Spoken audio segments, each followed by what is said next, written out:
Այսենց կտորներով վեկալում ենք, հետո մենք հեսա բաստուրմա ենք դնում, բաստուրմից հետո տեղափոխում ենք մանգալի վրա խորովելու ու մեր ղարսը կտրատում ենք, լրիվ մանգալի վրա ենք այդ ամեն ինչը անելու։ Գալիս եք համտեսում եք, այսենց,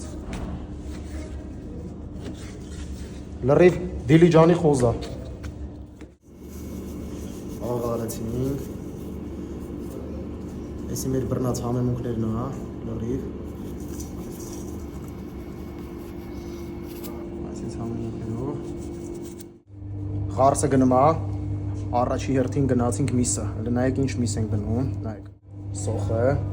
գնաց, պամիդորը գնաց, պամիդորը գնաց, կանաչին գնաց, տեղափոխում ենք տոստեր,